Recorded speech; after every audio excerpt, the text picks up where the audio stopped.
Famous story channel में आपका स्वागत है। आइए आज हम आपको सुनाते हैं मुंशी प्रेमचंद की कहानी जंजाल। दबाने से इच्छाएं समाप्त हो जाती हैं, हमें इसमें संदेह है। संभव है कुछ मामलों में ऐसा होता हो, लेकिन प्रायः सहनशीलता बंद हवा की तरह आंधी की पूर्व पीठिका हुआ करती है।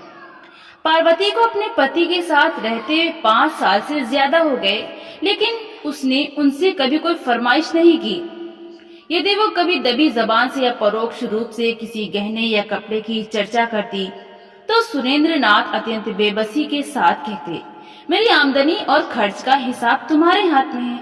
यदि इसमें कोई गुंजाइश दिखाई दे तो जो चाहे चीजें बनवा लो।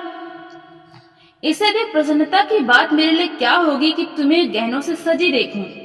यह उत्तर सुनकर पार्वती सिर झुका लेती और सोचती कि मैं सारी उम्र यूं ही नंगी बुच्ची बनी बैठी रहूंगी। कभी सोचती है कि खर्च ना करूं, इस मद में कमी करूं, लेकिन चूल कभी ठीक नहीं बैठती थी।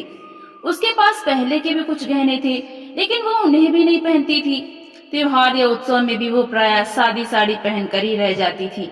वो अपनी मेहरी और पड़ोसिनों को दिखाना चाहती थी कि उसे गहनों की भूख नहीं है, लेकिन यह इस समय अपने दुर्भाग्य और पति की निर्धनता की घोषणा थी। उसे रह रहकर विचार आता कि मेरे लिए सुरेंद्र जितना कुछ कर सकते हैं उतना नहीं करते। वे मेरी अनापत्ति और सीधेपन का नाजायज फायदा उठाते हैं। निराश होकर वो कभी कभी सुरेंद्र से झगड़ना चाहती, झगड़ती, मुंह फेर कर बात करती, उसे सुना सुनाकर अपने भाग्य को कोसती। सुरेंद्र समझ जाते कि इस समय हवा का रुख बदला हुआ है, बचकर निकल जाते। कभी कभी गंगा स्नान या किसी मेले से लौटकर पार्वती पर गहनों का उन्माद सा छा जाता। वो संकल्प करती कि एक बार मन की निकाल ही लूं, जो 200-400 रुपए बचे हुए हैं उनकी कोई चीज बनवा लूं। कल की चिंता में कहाँ तक मरूं। लेकिन एक क्षण में उसका उन्माद उड़न छू हो जाता। यहाँ तक कि लगातार सहन करने के कारण उसकी सजने के शौक की इच्छाएं मरकर मन के कोने में पड़ी रहती थी। मगर आज 5 साल के बाद यह इच्छा जागृत हुई है। इसमें बेचैनी नहीं है, लेकिन बेचैनी से भी ज्यादा दुखदायी उदासी है। पार्वती के छोटे भाई की शादी होने वाली है। उसके मायके से बुलावा आया है। इस समारोह में भाग लेना जरूरी है। गहनों का पहनना आवश्यक हो गया। इस अवसर पर सुरेंद्र भी अपनी विवशता का बहाना न कर सकी। इस समय यह उपाय भी सफल होता दिखाई नहीं दिया। शाम के समय सुरेंद्र बाहर से लपके हुए आए। उनका चेहरा चमक रहा था। उन्होंने पार्वती के हाथ में पोटली रख दी। पार्वती ने खोलकर देखा तो पोटली में एक जड़ाऊ कंगन, एक चंद्रहार और झुमके दिखाई दी। पार्वती को सहम सी गई। उसे सपने में भी उम्मीद नहीं थी कि सुरेंद्र उसके लिए इतनी और ऐसी कीमती चीजें लाएंगे। खुशी के बदले एक व्याकुलता, एक भय का अनुभव हुआ।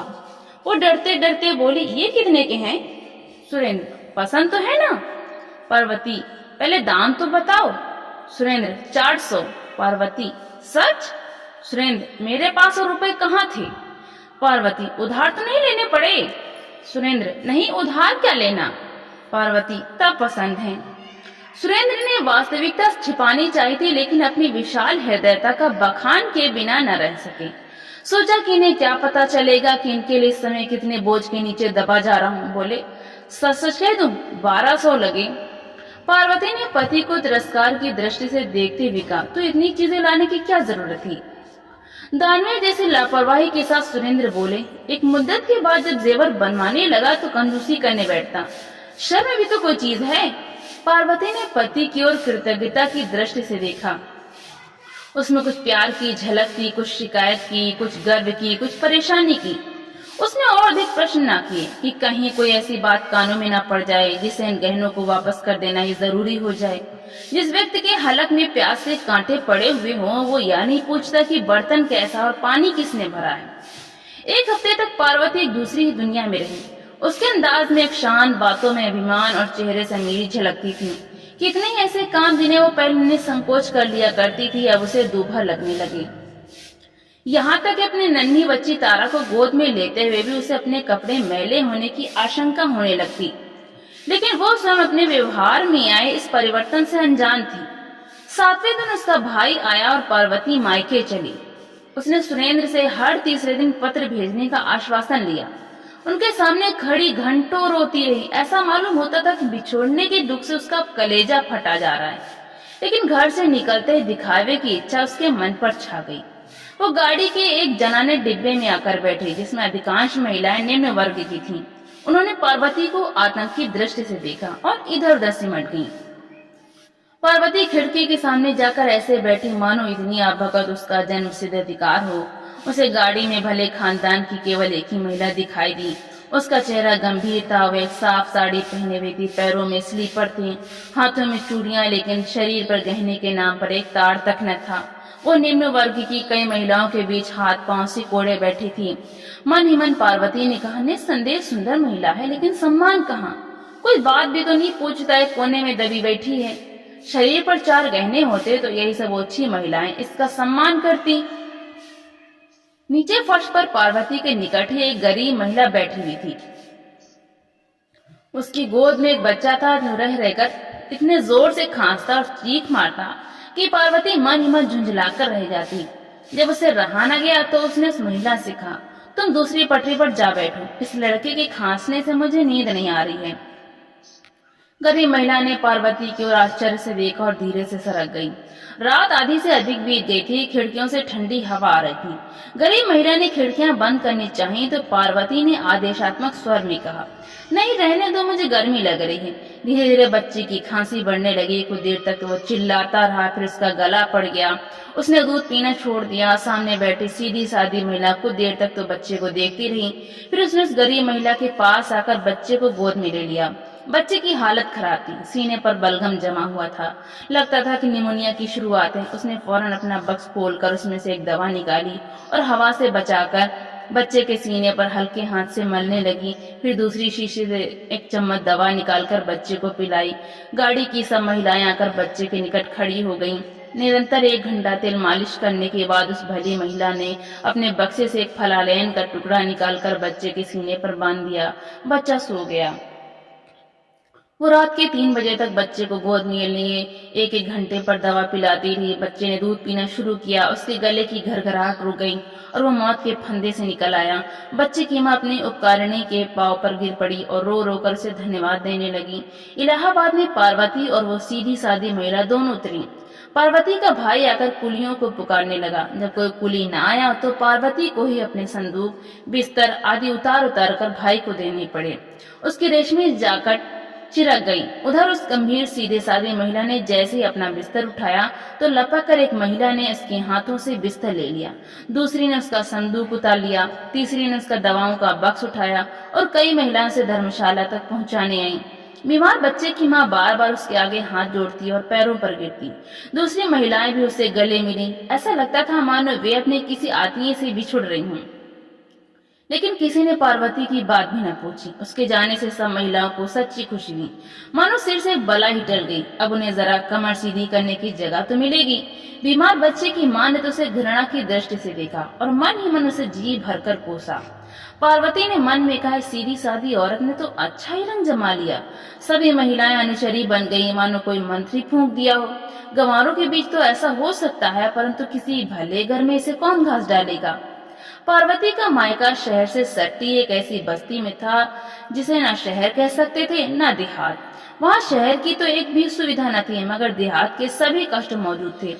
न शहर की सड़कें, लालटेनें, नालियां थी, न देहात का विस्तार, हरियाली और हवा।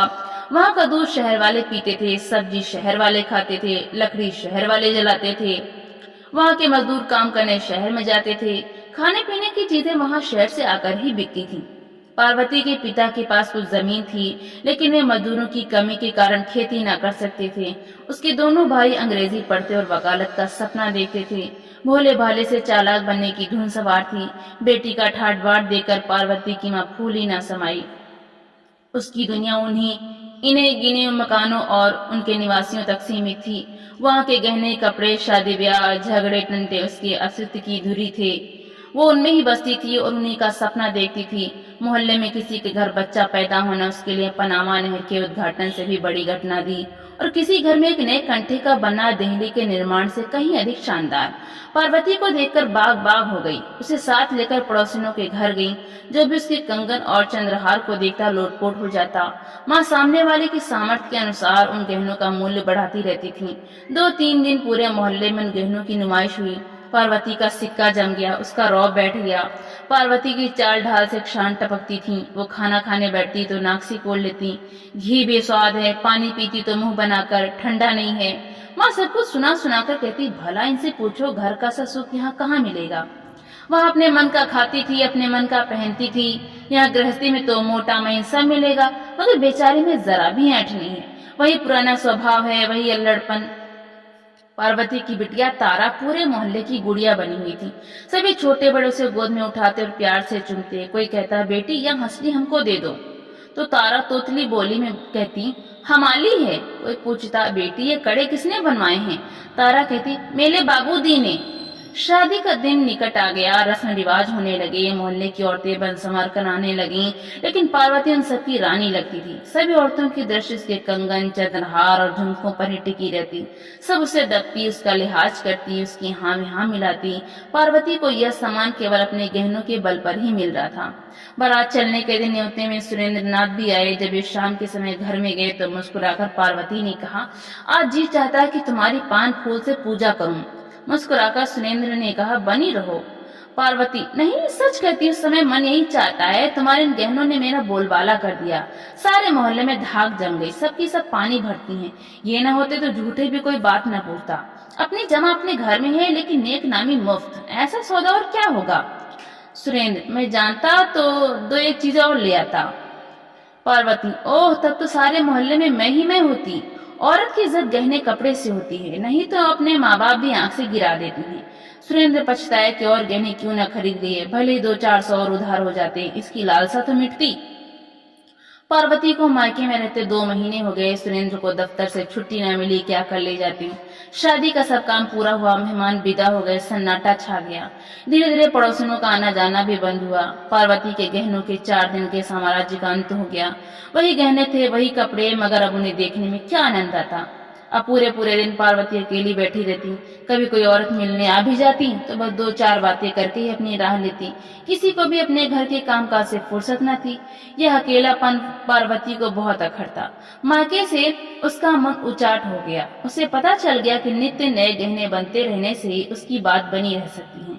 पुराने तमाशे को कोई मुफ्त में भी नहीं देखता। कोड़ में खाज या हुई कि और भी कई घरों में उसके जैसे गहने बनने लगे। यहाँ तक एक मनचले शौकीन बनिए ने, जिसे नमक के काम में बड़ा भारी लाभ हुआ था, कलकत्ते के बने हुए कंगन और हार मंगवाए, जिन्होंने पार्वती का रंग फीका कर दिया। रही सही बात भी जाती रही, रेत की दीवार भर भरा कर ढह गिरी। एक दिन पार्वती अकेली बैठे सुरेंद्र को पत्र लिख रही थी कि अब यहाँ जरा सा भी मन नहीं लगता। 2 दिन की छुट्टी मिले तो मुझे ले जाओ। इतने में उसकी बचपन की सहेली बागेश्वरी उससे मिलने आई। वो पार्वती के साथ खेली हुई थी। उसका ब्याह एक गरीब खानदान में हुआ था, लेकिन उसके पति ने रंगून जाकर खूब पैसा कमाया और 4-5 साल के बाद लौटा तो पत्नी के लिए एक मोतियों का हार ले आया। बागेश्वरी आज ही मायके आई थी। पार्वती ने उसका मोतियों का हार देखा तो आंखें खुल गईं।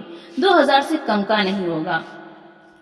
पार्वती ने उसकी प्रशंसा तो की, लेकिन उसका दिल बैठा जाता था, जैसे कोई ईर्ष्यालु कवि अपने नौसिखिए प्रतिद्वंदी की कला की प्रशंसा करने में कंजूसी करे। यह रोग पार्वती की आत्मा में घुन की तरह लग गया। उसने दूसरों के घर आना जाना छोड़ दिया, मन मारे अपने घर में ही बैठी रहती। उसे ऐसा लगता था कि अब औरतें, यहाँ तक कि उसकी माँ भी उसे तिरस्कार की दृष्टि से देख रही हैं। पहले गहनों की चर्चा में उसे एक विशेष आनंद मिलता था, अब भूल कर भी गहनों की चर्चा नहीं करती, मानो अब उसे इस संबंध में मुंह खोलने का भी मन न हो। आखिरकार एक दिन उसने अपने सब गहने उतारकर बक्से में रख दी और ठान लिया कि इन्हें खोलूंगी नहीं। उसे इन गहनों के खरीदने पर पछतावा होने लगा। दिखावे की चाह में जिंदगी के सुख चैन में बेकार खलल पड़ गया। वो बिना गहनों की ही अच्छी थी कि यह मुफ्त की उलझन तो नहीं थी। घर के रुपए गंवाकर यह सिर दर्द खरीदना बड़ा महंगा सौदा है। तीज के दिन पार्वती की माँ ने कहा, बेटी आज मोहल्ले की सब औरतें स्नान करने जा रही हैं, तुम भी चलोगी? पार्वती ने उपेक्षा से कहा, नहीं मैं नहीं जाऊंगी। माँ, चलती क्यों नहीं? बरस बरस का त्योहार है, सब अपने मन में क्या कहेंगी? पार्वती, जो चाहे कहे, मैं तो जाऊंगी नहीं। कुंवर के दिन थे, सुरेंद्र को अभी तक छुट्टी नहीं मिली थी। पार्वती ने जल भुनकर उन्हें कई चिट्ठियां लिखी थी, पर इधर 2 हफ्ते से पत्र लिखना बंद कर दिया था। उसे अपनी जिंदगी बोझ लगती थी। मोहल्ले में बुखार और चेचक का प्रकोप था। कोई किसी के घर आता जाता न था। नाश्ते के बदले घरों में काढ़ा पकता था। अस्पताल में मेला सा लगा रहता था। वैद्य और हकीम पत्थर के देवता बने हुए थे। एक दिन पार्वती की माँ ने कहा, बेटी आज शीतला देवी आ रही है, चलो उनसे मिलाएं। पार्वती, शीतला देवी कौन है? माँ, यह तो नहीं जानती मगर कभी कभी यहाँ आया करती हैं। औरत क्या है, देवी ही है। पार्वती, क्या करती हैं? माँ, यहाँ तो जब आती है बीमारों की दवा दारू करती हैं और किसी से एक पैसा भी नहीं लेती। पार्वती, तो घर की मालदार होंगी? माँ, नहीं सुनती हूँ कि सिलाई करके गुजर बसर करती हैं। ब्याह के बाद ही पति है जैसे मर गया, उसका मुंह तक नहीं देखा, तब से इसी भांति काम कर रही हैं। पार्वती, तो क्या अभी उम्र अधिक नहीं है? माँ, नहीं अभी उम्र ही क्या है, नारायण ने जैसी शक्ल सूरत दी है वैसा ही स्वभाव है। किसी महल में होती तो महल जगमगा उठता, ऐसी हंसमुख ऐसी मिलनसार के पास से हटने का मन नहीं होता।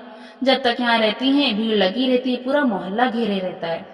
इतने में मेहरी ने आकर कहा, बहू जी शीतला देवी आई हैं और पाठशाला में बैठी हुई लड़कियों से कुछ पूछ रही हैं।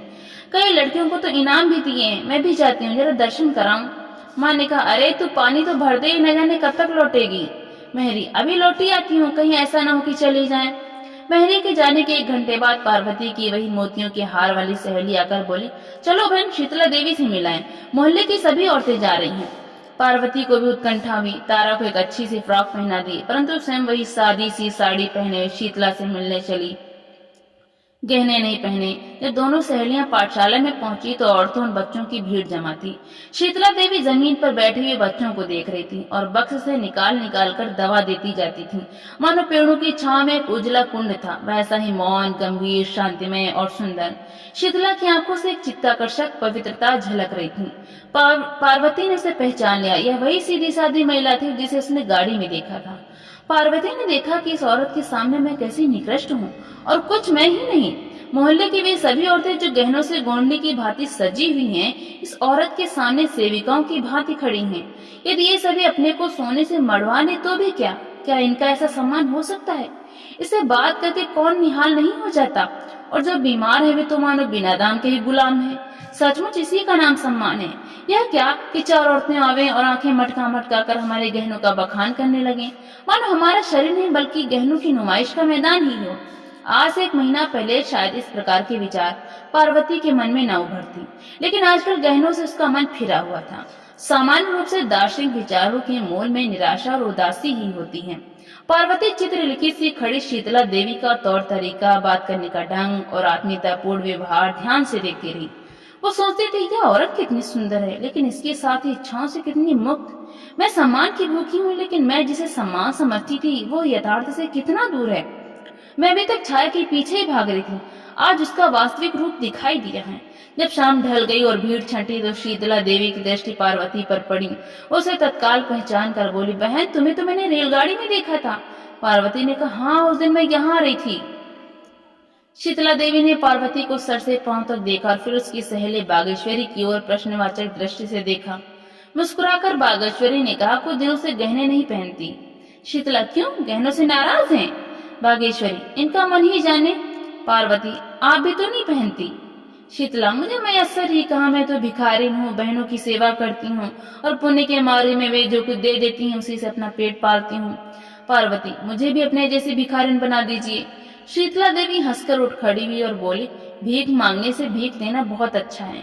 रात में जब पार्वती लेटी तो शीतला देवी का दमकता चेहरा उसकी आंखों में नाच रहा था, जो उसके मन को खींचे लेता था। उसने सोचा, क्या मैं भी शीतला देवी बन सकती हूँ? तत्काल सुरेंद्र उसके सामने आकर खड़े हो गए। तारा रो रो कर उसकी गोद में आने के लिए मचलने लगी। जीवन की इच्छाओं की एक बाढ़ी उठ खड़ी होकर टक्कर मारने लगी। नहीं, शीतला देवी बनना मेरे वश में नहीं है, लेकिन मैं एक बात कर सकती हूँ और वो अवश्य करूंगी। 1 सप्ताह में पार्वती अपने ससुराल आ पहुंची। सुरेंद्र ने उसका मुरझाया मुंह देखा तो आश्चर्य से बोले, गहनों से रूठ गई क्या? पार्वती, पुराने हो गए, नए बनवा दो। सुरेंद्र, अभी तो इन्हीं का हिसाब चुकता नहीं हुआ। पार्वती, मैं एक उपाय बताती हूँ, इन गहनों को वापस कर दो, वापस तो हो जाएंगे। सुरेंद्र, हाँ बहुत आसानी से, इन 2 महीनों में सोने का भाव बहुत चढ़ गया है। पार्वती, तो कल वापस कराना। सुरेंद्र, पहनोगी क्या? पार्वती, दूसरे गहने बनवाऊंगी। सुरेंद्र, और रुपए कहाँ हैं? पार्वती, उन गहनों में रुपए नहीं लगेंगे। सुरेंद्र, मैं तुम्हारा मतलब नहीं समझा। पार्वती, ये गहने जी के जंजाल है, इनसे मन भर गया, इन्हें बेचकर किसी बैंक में जमा कर दो, हर महीने मुझे उसका ब्याज दे दिया करना। सुरेंद्र ने बात हंसी में उड़ानी चाही, लेकिन पार्वती के हाव भाव से ऐसा दृढ़ संकल्प प्रकट होता था कि वे उस विषय में गंभीरता से विचार करने पर विवश हो गए। दूसरे महीने में शीतला देवी के नाम 12 रुपए का एक गुमनाम मनी ऑर्डर पहुंचा। कूपन में लिखा हुआ था, यह तुच्छ धनराशि स्वीकार कीजिए। ईश्वर की इच्छा हुई तो यह धनराशि स्थायी रूप से प्रतिमाह मिलती रहेगी। आप इसे जिस भांति चाहे खर्च करें। अब से दुआएं ही मेरा आभूषण होंगी। ये धातु के टुकड़े तो जी के जंजाल हैं, इनसे मेरा मन भर गया है।